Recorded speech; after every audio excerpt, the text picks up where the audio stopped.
Nggak ada yang jam 12. Siapa yang bilang? Waalaikumsalam. Oke, sudah hadir semua? Belum ya? Ini ada yang masih di Oh, ini biarin gitu ya. Yang nggak masuk siapa? Ada dua ya? Dua orang. 2 orang. Kenapa tuh? Sakit kayaknya Pak. Sakit. Dua-duanya sakit. Oh. Bapak nggak nanya siapa? Iya, siapa yang sakit itu berdua? Niki sama Feli. Oh, sama satu lagi Pak. Median Veronica. Ya, sakit juga. Bertiga sakit. Ada izin Pak. Siapa? Rismo izin kemana Izin dia? tidak kabar sih Pak depannya. Oh, ada kabar. Tapi izin aja gitu ya. Saya nggak masuk. Kan kata dia saya. Oke. Sebelumnya silakan disiapkan ketua kelas. Baik Pak, oke teman-teman, sebelum memulai pembelajaran pada pagi hari ini, alangkah baiknya kita berdoa terlebih dahulu. Berdoa menurut saya masing-masing, berdoa Berdoa selesai, memberi salam. Assalamualaikum warahmatullahi wabarakatuh. Waalaikumsalam warahmatullahi wabarakatuh. Ini di sini udah terlihat kan ya? Terlihat dengan jelas. Sudah Pak. Jadi hari ini kita mau membahas bioma. Sebelumnya, teman-teman kan pada bawa HP nih. Boleh di search dulu apa sih pengertian bioma? Baik Pak. Selain dari sini ya, coba teman-teman cari dulu pengertian-pengertian yang lain menurut para ahli yang lain gitu. Selain yang saya tampilkan di depan. Udah ketemu? Udah, boleh angkat tangan, silakan dibacakan pengertian yang sudah ditemukan.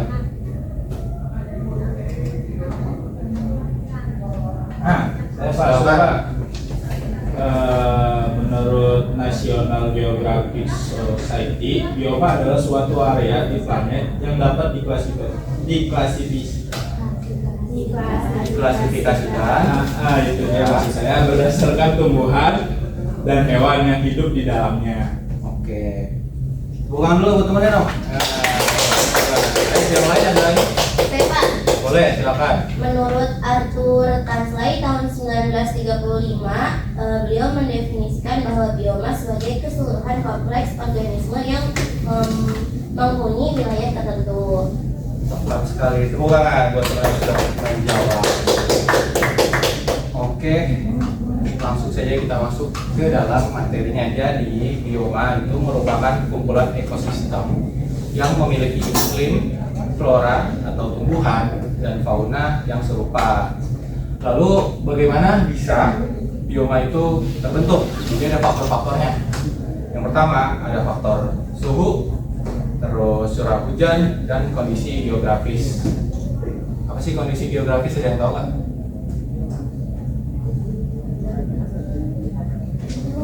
Jawab, nggak apa aja. Jawab. Tinggi rendah permukaan. Oke, ada lagi? Bentuk kali ya Pak, bentuk si muka buminya. Boleh, bentuk lahan. Ada lagi nggak yang lebih tepat lagi?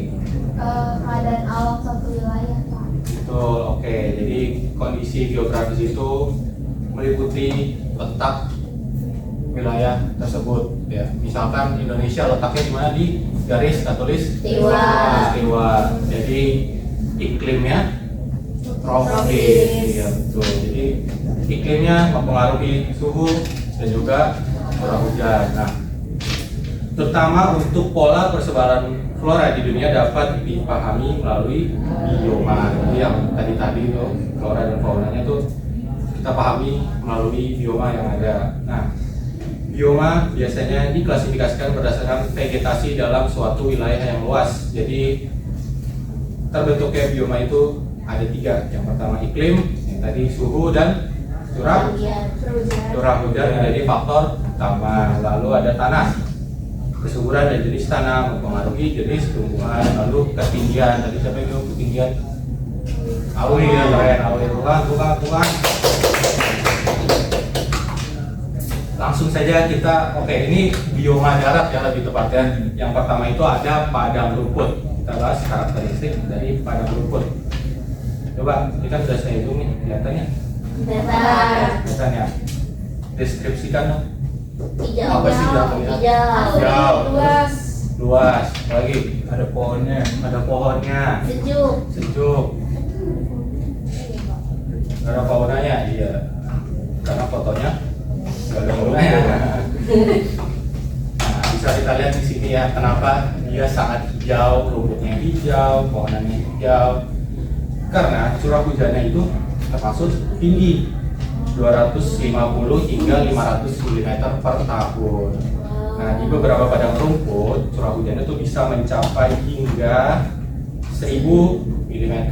Wow. Oke, jadi meskipun intensitas hujannya itu tidak teratur ya. Nah, ini kalau misalkan ke padang rumput nih, padang rumput sendiri terbagi dari beberapa jenis. Pertama ada yang namanya prairie, terletak di wilayah dengan curah hujan yang seimbang selama musim panas. Jadi selama musim panas tuh nggak panas terus, tapi ada hujan-hujannya juga. Terus rumput di prairie tumbuh lebih tinggi dibandingkan dengan rumput di tundra. Nah, tundra ini nanti akan kita bahas lagi, itu ada di bawah ya. Di sini nanti kita lihat bedanya padang rumput dengan tundra. Lalu ada stepa, berada di daerah dengan curah hujan yang cukup tinggi. Jadi perbedaannya dengan prairie itu ya, curah hujannya lebih tinggi di stepa ini. Lalu stepa didominasi oleh rumput-rumput pendek yang diselingi semak-semak. Dan tumbuhan ini di daerah ini biasanya tahan terhadap kelembapan yang rendah. Terus selanjutnya ada sabana atau savana. Ini mirip-mirip penyebutannya, sama aja sih. Ini mirip dengan stepa namun memiliki beberapa perbedaan. Sabana itu terbentuk di tanah yang tidak terlalu basah dan biasanya mengalami musim kemarau yang kering. Lalu vegetasi utama sabana terdiri dari rumput dan pohon akasia serta beberapa pohon tinggi lainnya. Nah, kalau yang pernah naik gunung, siapa yang pernah naik gunung, ada nggak? Iya, Pak. Oke, pernah ke gunung terus pasti familiar dengan kata-kata sabana, benar kan? Sebuah padang rumput yang luas, bagus. Gunung apa? Gunung? Nah ini ya, iya di gunung apa? Maulida kemarin. Merbabu ada sabana ya, keren.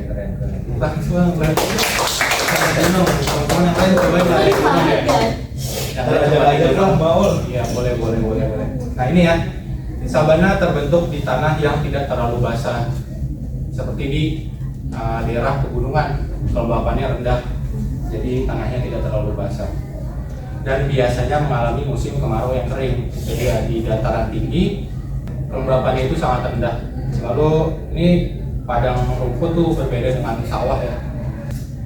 Nah, gurun ini biasanya memiliki daun, sorry. Oh ini gambarnya, lihat dulu ya. Nah ini yang di sebelah sananya itu gurun. Nah yang di depan ini tumbuhan-tumbuhan yang bisa hidup di gurun. Itu pasir-pasir berarti apa? Betul, didominasi oleh pasir, debu, dan apa lagi? Partikel-partikel yang halus gitu ya. Betul. Nah, bisa lihat di sini ya, curah hujan di gurun sangat rendah, sekitar 250 mm per tahun atau bahkan lebih sedikit. Beda dengan padang rumput yang tadi lebih tinggi dari 250 mm per tahun. Dan suhunya di siang hari bisa sangat amat panas, bahkan melebihi 40 derajat Celcius pada musim panas. Nah ini tumbuhan yang dapat, kan tadi ada foto tumbuhannya ya. Tumbuhan yang dapat hidup lama di gurun adalah yang mampu beradaptasi dengan kekurangan air dan penguapan yang cepat. Jadi karena di gurun itu sangat panas, penguapan itu lebih cepat. Ya. Jadi ketika hujan turun, tumbuhan gurun itu akan cepat tumbuh, lalu berbunga dan berbuah dalam waktu yang singkat. Jadi prosesnya tuh hanya berlangsung beberapa hari lah, namun ya cukup untuk menghasilkan biji yang dapat bertahan dan tumbuh kembali pada musim hujan berikutnya. Nah ini tundra yang tadi ada di atas ini penjelasan di prairie. Jadi rumput prairie itu lebih tinggi dibandingkan dengan rumput tundra. Sekarang kita lihat tundra itu seperti apa? Seperti ini tundra. Banyak berarti apa itu? Banyak batu, banyak pohonan. Ini kan hijau-hijau nih rumputnya ya. Bisa dilihat sangat pendek ya rumputnya ya, kayak lapangan apa, kayak lapangan bola. Oke, ada. Daerah tundra ini biasa ditemukan di wilayah di bagian utara, terutama di sekitar kutub utara. Jadi di sini udah pasti suhunya dingin ya. Dan di tempat ini musim dingin berlangsung lama dan gelap, sedangkan musim panas cukup panjang dengan cahaya matahari yang terus menerus. Jadi sudah dipastikan kelembapannya sangat rendah. Lalu di wilayah kutub, daerah tundra dapat mengalami kegelapan selama berbulan-bulan karena posisi matahari yang hanya mencapai sekitar 23,5 derajat lintang utara atau selatan menurut Samadi 2018. Nah, ini ya sesuai karakteristiknya tadi, tumbuhan di tundra itu tidak tumbuh tinggi seperti pohon, melainkan berupa tanaman pendek seperti semak-semak gitu ya. Tuh ya.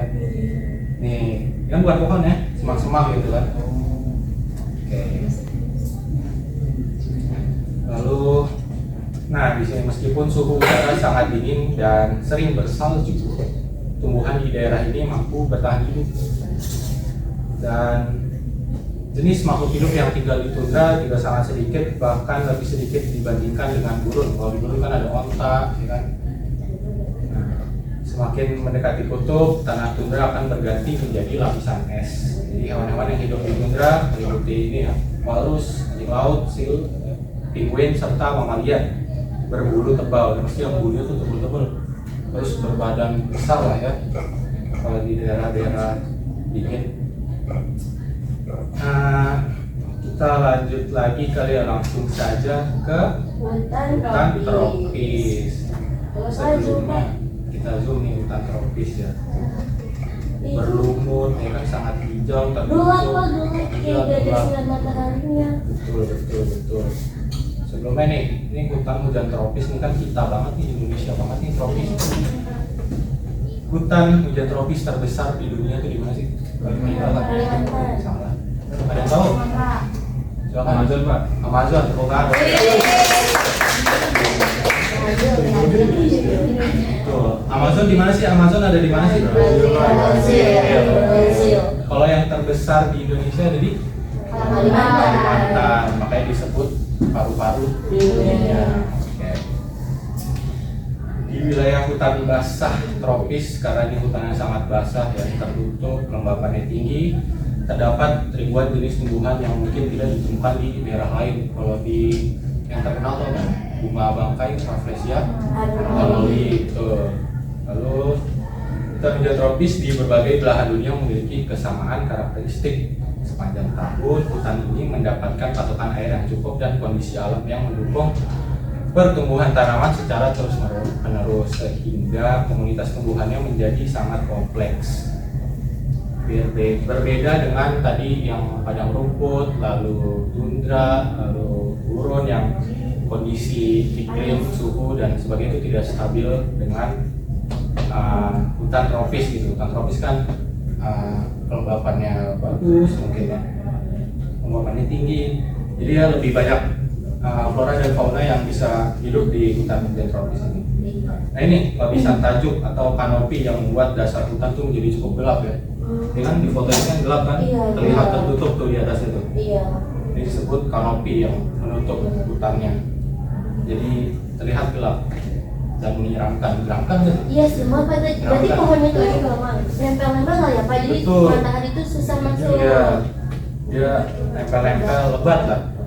Kerapatannya itu sangat rapat, sangat rapat. Lalu, nah selain pohon tinggi, hutan tropis juga dihuni oleh tumbuhan khas seperti liana dan epifit. Contoh liana adalah rotan, lalu sementara contoh epifit adalah anggrek. Jadi rotan banyak ditemukan di hutan Kalimantan menurut Arifin 2019. Jadi Indonesia memiliki hutan tropis yang sangat kaya akan berbagai jenis anggrek yang indah dan menawan. Kita lanjut ke hutan gugur. Hutan gugur nih, ada nggak sih di Indonesia hutan gugur? Nggak ada. Nggak ada ya. Ada di Di mana? Kalau ada. Ada nggak? Nggak ada. Ada Pak. Boleh disaksikan dulu. Ada nggak sih hutan gugur di Indonesia? Ini adanya di Depok ada nggak? Di luar negeri. Boleh. Kalau di luar negeri coba disebutin ada di mana sih hutan gugur itu? Ada Pak, katanya di NTT. Di NTT ada hutan gugur. ada tapi itu bukan itu. Udah dapat negara. Coba. Oh iya berarti salah. Jepang, Korea. Jepang, Korea. Jepang dan Korea itu Cina. Lalu Kanada. Oke. Nah, negara-negara yang tadi disebutin tuh iklimnya apa? Subtropis. Jadi kalau di Indonesia yang iklimnya apa? Tropis. Sepertinya tidak mungkin ada hutan gugur ya kan? Iya. Kita langsung ke penjelasannya. Di wilayah dengan iklim sedang gitu, jadi semacam subtropis yang curah hujannya itu relatif rendah antara 700 hingga 1000 mm per tahun. Di daerah ini selain padang rumput dan gurun juga terdapat berbagai jenis vegetasi khas berupa hutan gugur ya. Wilayah ini mengalami 4 musim yang berbeda. Nah ini ada 4 musim yang pasti bukan iklim tropis, yaitu musim semi, musim panas, musim gugur, dan musim dingin. Mulai dari musim gugur hingga musim semi, pertumbuhan tanaman tahunan akan berhenti sementara, sedangkan tanaman semusim akan mati pada musim dingin. Jadi karena hutannya namanya hutan gugur, jadi akan tumbuh ya pada musim gugur hingga musim semi saja. Ketika musim dingin, tumbuhannya tidak bisa tumbuh, akan mati. Dan tanaman yang tahan terhadap suhu dingin akan mulai tumbuh kembali dan berkecambah saat memasuki musim panas. Kita lanjut ke taiga. Ya, taiga ini bedanya dengan hutan tropis lalu hutan gugur. Ini tuh dari visualnya perbedaannya gimana? Kalau yang tadi udah dilihat, pohonnya tinggi, terus ada sinar matahari, karena ini dari atas. Kita lihat sinar matahari, pohonnya tegap-tegap ya. Sejenis pohonnya sama semua. Beda, ada yang berbeda pasti hutan taiga. Mungkin beberapa Didominasinya. Ya, betul. Jadi yang didominasi, nah taiga adalah hutan yang didominasi oleh pohon pinus. Kalau pohon pinus mah ada kan di Indonesia kan? Banyak tuh kalau kalian berwisata ke daerah Gunung Kidul ya, itu lewat hutan pinus tuh di sana ada. Terus ada di Lembang ada hutan pinus juga. Tapi itu benar-benar pinus semua. Bapak pernah ke sana, Pak? Pernah dong, makanya saya ngomong. Ya. Oh. Kayak saya tahu ya. Gak harus ke sana juga gitu ya. Kalian bisa menggunakan teknologi yang sudah ada. Betul. Kalau di geografi apa namanya? Penginderaan Jauh. ya. Oke, langsung kita ke masih dah di taiga. Ya. Taiga adalah hutan yang didominasi oleh pohon pinus dengan daun berbentuk jarum menurut ZID 2021. Beberapa jenis tumbuhan yang hidup di taiga antara lain konifer seperti pohon siprus ya, atau Picea, Aldea. Nah ini selain pohon pinus nih ada teman-temannya lagi nih, pohon spruce, ya, sorry, spruce atau Picea, lalu ada alder atau alnus, lalu ada birch atau betula, dan juniperus. Bioma taiga umumnya terdiri dari satu jenis pohon dominan, betul sekali. Terlihat dari fotonya ya. Iya. Yang kelihatan cuma pohon pinusnya saja. Bentuknya jarum segitiga. Lalu jenis pohon taiga banyak ditemukan di belahan bumi utara seperti wilayah Siberia Utara, di wilayah Eropa ya, terus Rusia, serta bagian tengah dan utara Kanada. Kanada di mana air Kanada? Eropa. Salah, masa Kanada di Eropa? Di Amerika, betul, di Amerika. Kamera. Amerika. Ya. Wati Lalu itu wati. masa pertumbuhan tanaman di taiga biasanya hanya berlangsung selama 3 hingga 6 bulan pada musim panas. Oke, dari yang sudah saya jelaskan beberapa beberapa bioma darat ini, yang belum saya jelaskan, ada yang nangkep nggak? Karena saya sengaja tidak menjelaskan satu. Ayo. Bukan. Yang di darat. Oh, ini. Fauna. Fauna. Iya, tadi floranya udah kan. Bisa. Belum. Iya ya. Kita coba kembali lagi ke pengertian bioma. Jadi bioma adalah Kumpulan yang memiliki kondisi iklim, Iya, flora, dan fauna yang serupa. Iya, betul. Coba, karena sekarang sudah canggih, boleh teman-teman dicari fauna yang ada di setiap bioma. Ciri khasnya aja, yang ciri khas, nggak perlu semua. Boleh cari dulu. 5 menit ya, 5 menit mungkin. Silakan. Mungkin yang udah ketemu silakan dicatat dulu, nanti boleh disebutkan.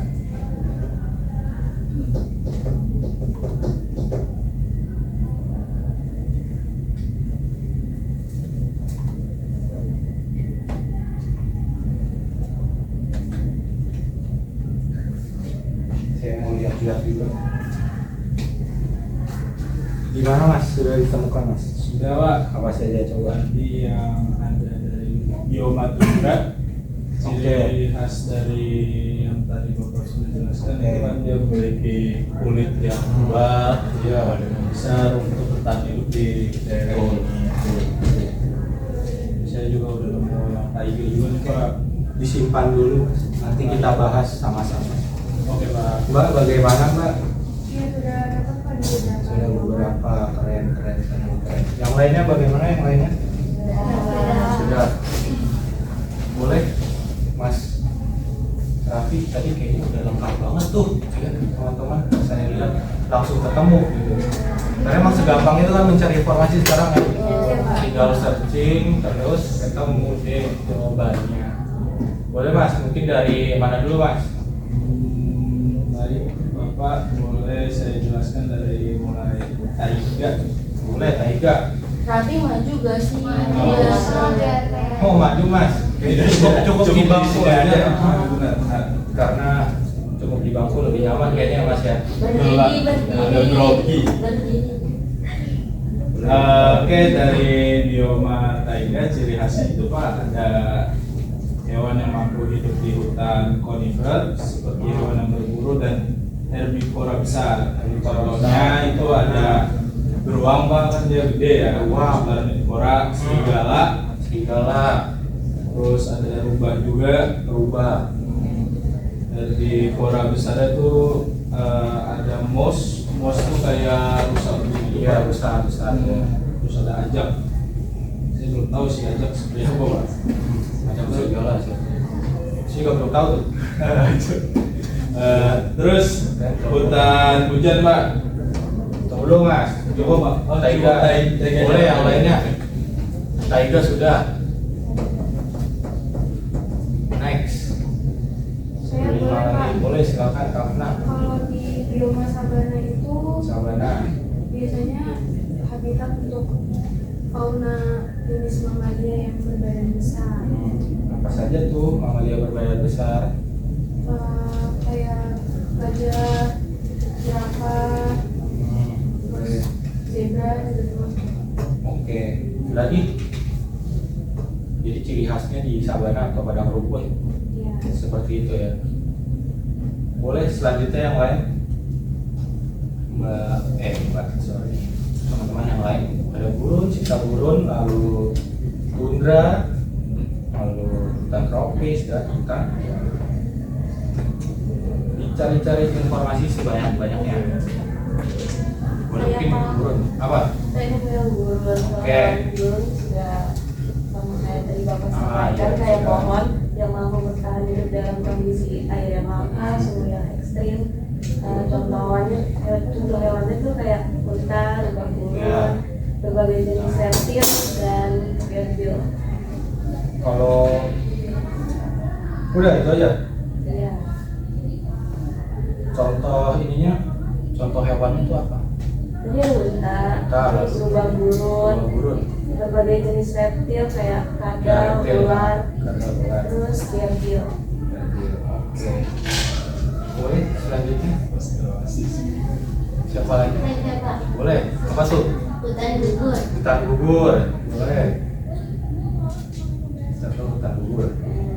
Hutan gugur kan itu pohon-pohonnya beranting gitu ya kan ya Pak. Kalau lihat hewannya itu tuh biasanya ada rusa, Rusak. tupai, sama beruang. Beruang. Iya, karena Ya beruang lalu gimana? Karena cocok cocok. ini iklimnya. Iklimnya subtropis gitu. Iya.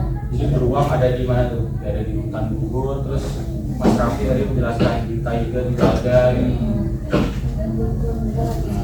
Di tundra. Berarti beruang termasuk hewan yang bisa hidup di mana aja ya Pak? Betul, karena badannya besar, bulunya tebal ya. Tapi kan ada jenis-jenisnya juga yang pasti beruang di hutan gugur, di tundra dan di taiga jelas berbeda. Selanjutnya, ayo sisa hutan tropis. Siapa? Ya nih kayak monyet, Iya. ada burung, Ah. terus reptil, amfibi, terus sama serangga banyak di situ. Nyamuk kayak gitu, jangkrik. Karena lembek ya. Iya, Lembab. perawat gitu. Binatang-binatang yang Serangga gitu. serangga yang dapat hidup di kelembapan tinggi.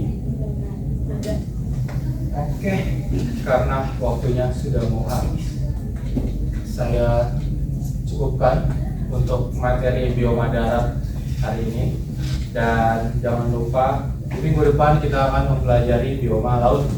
Jadi teman-teman boleh dicari informasinya terlebih dahulu bioma laut. Silahkan dicatat di buku tulisnya atau di handphone masing-masing. Kalau minggu depan, di apa? Soal bioma laut dan akan kita bahas di minggu depan. Oke, kita cukupkan. Boleh disiapkan kembali pada ketua kelas. Baik, doa lagi. Untuk mengakhiri pada pertemuan kali ini, alangkah baiknya kita berdoa menurut saya masing-masing, berdoa di luar. Selesai memberi salam. Assalamualaikum warahmatullahi wabarakatuh. Waalaikumsalam warahmatullahi wabarakatuh. Terima kasih Bapak. Sampai berjumpa di minggu depan, Bapak. Baik, jangan lupa dipelajari bioma laut. Terima Terima kasih. Dadah. Ya istirahat. Mana? Ganti. Nanti. Menit tidak? Orang ini.